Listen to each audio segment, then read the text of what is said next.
everyone, I'm Rachel Moore, your Life Vision Coach, your Inspirational Life Vision Coach, and we're back with week 29 and 30.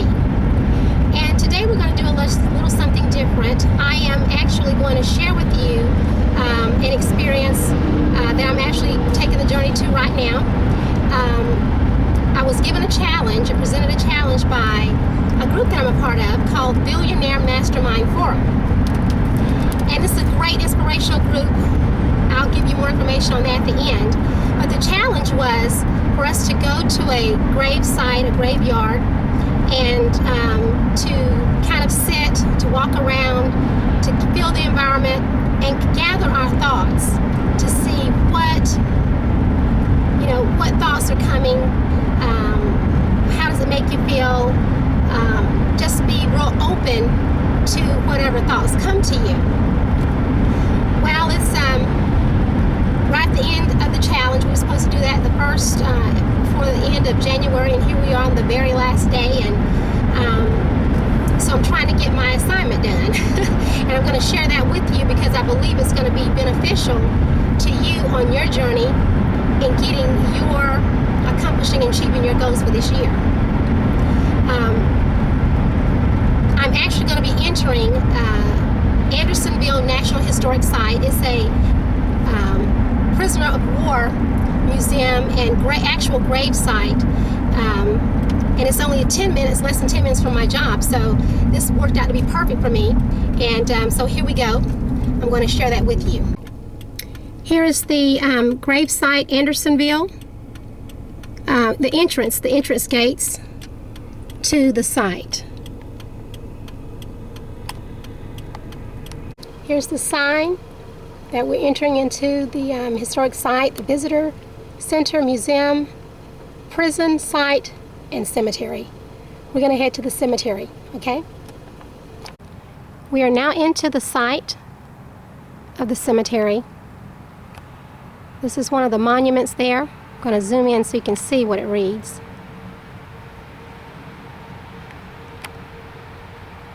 Turn you to the stronghold, ye prisoners of hope. Zechariah 9:12.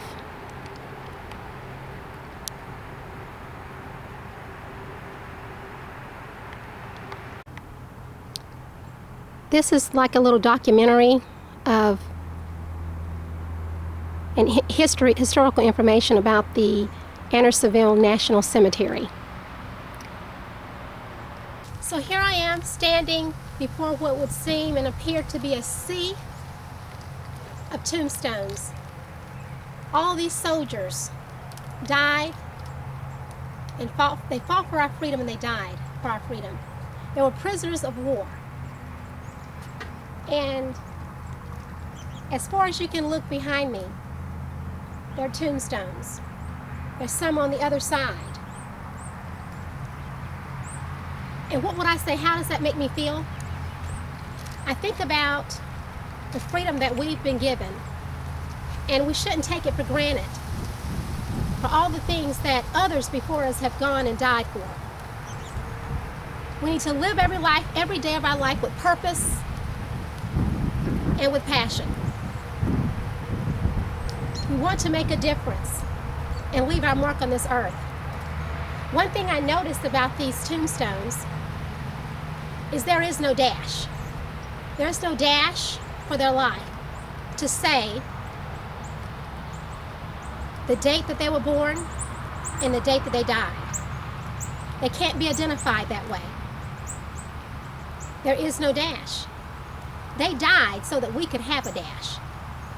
The only thing that these headstones reflect, there's a military number,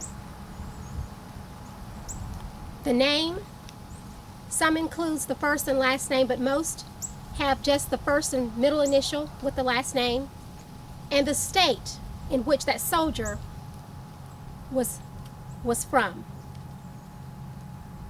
I'll be showing you a few of the monuments that are here that represents each state, but I want you to consider how would you, in seeing this, how will you change this year for yourself? How will you go forth with courage to press forth toward your dreams and declare victory in the midst of adversity, no matter what? These men, they actually fought, and they declared victory for us in the midst of their adversity. What are you going to do with your life this year? Are you going to make things happen? Or are you just going to accept things to be the way they are? Take advantage of the time that you've been given and not take it for granted. So here again, here is the grave sites. I mean, as you can see, it's a sea of tombstones.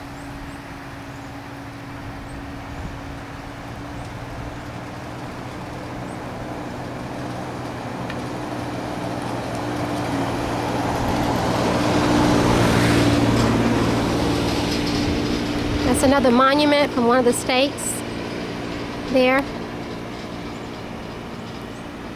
Every state built a monument if they had soldiers that represented and fought and died. Let me show you what I was talking about when it comes to the tombstone, the headstone. You have a number. There is an emblem there, like a badge, that represents what part of the military they were part of. And then there's a first and last name.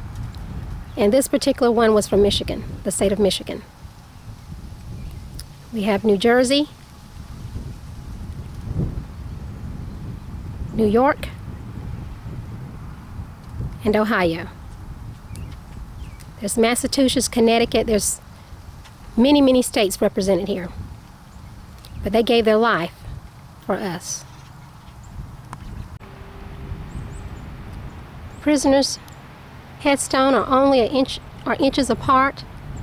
As the death rate of the Andersonville escalated to 100 per day, officials abandoned the use of pine box coffins and had the bodies buried shoulder to shoulder in trenches.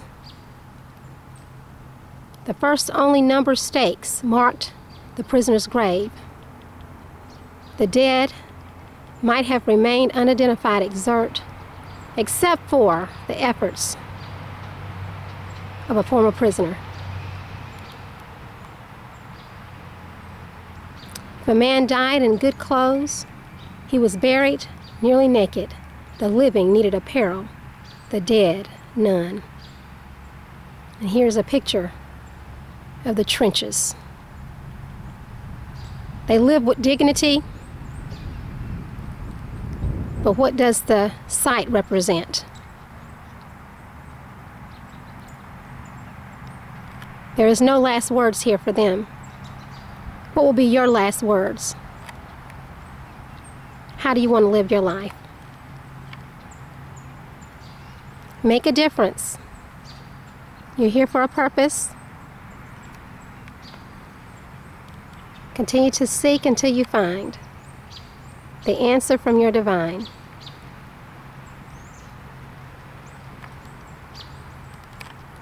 About your purpose and walk in destiny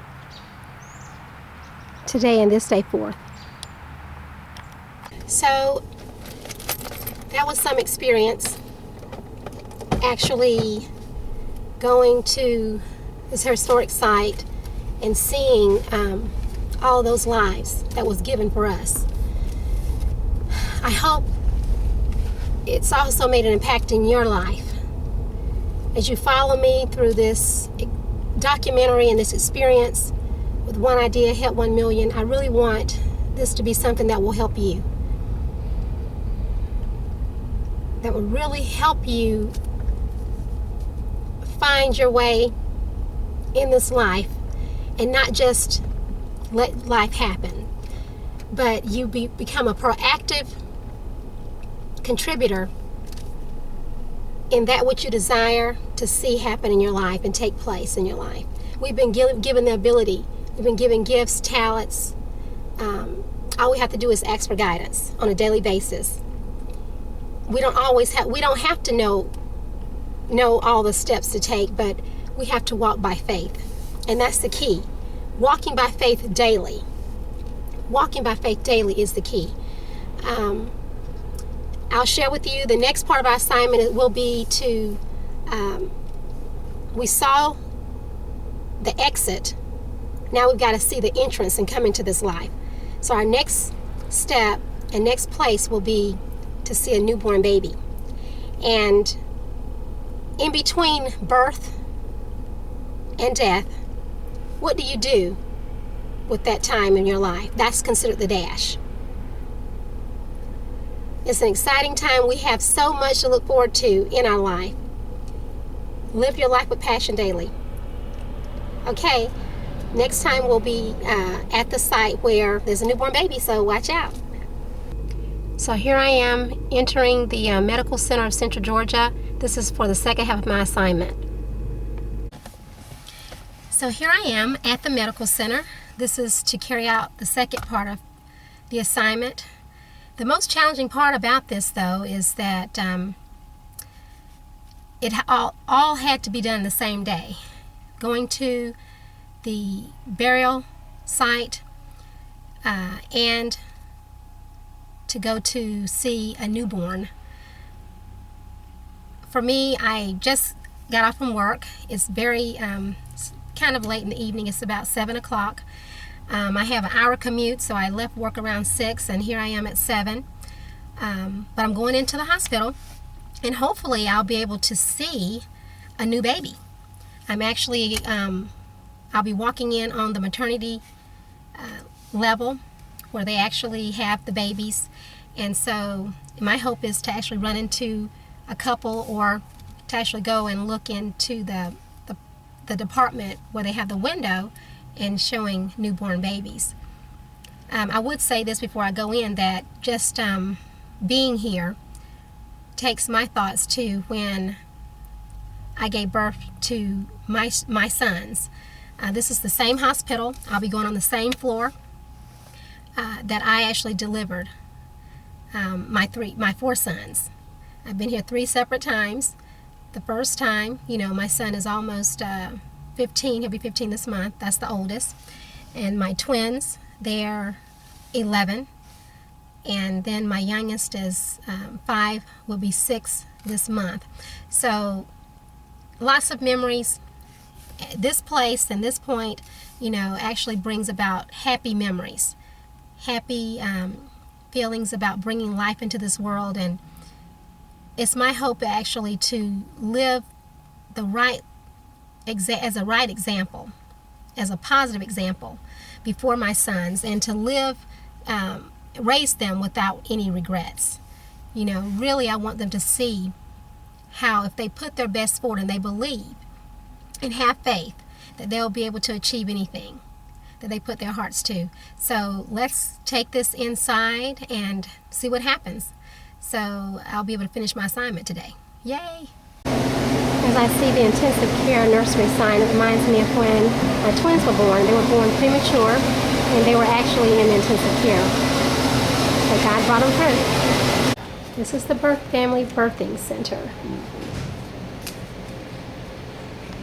Okay.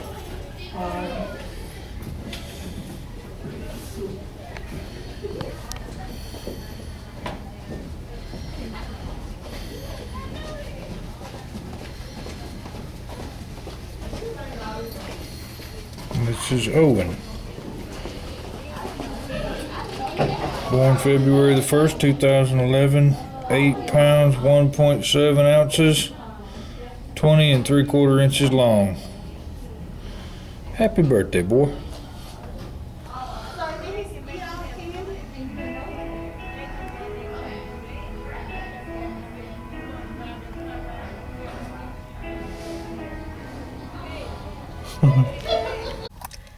Wow, that was really a great experience, being able to witness and see a newborn baby that was less than 3 hours old.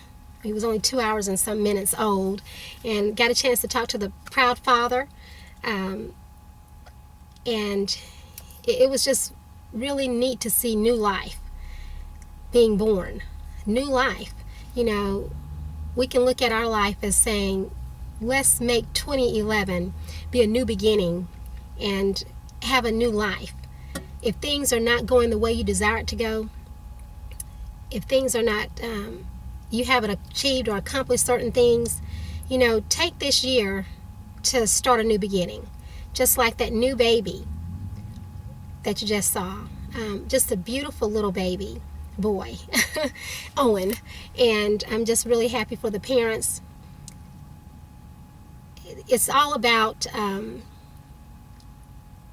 living our life to the fullest in that dash that we've been given. We've seen the beginning and we've seen the end, and we can make a choice today on what we would desire to do with our dash. I hope you've enjoyed this documentary. As I've shared it with you, it was an assignment again given to me, to us from the Billionaire Mastermind Forum. And I will post a link and for the phone number so that you can join us on the calls. It's a weekly call, inspirational call. And what I'm sharing today is meant to be inspirational to you. And on my blog and documentary next week, I'll share more about some of the things that has happened over the last 2 weeks in week 29 and 30. So until next time, I want you to mind your vision and take care of how you're spending your dash.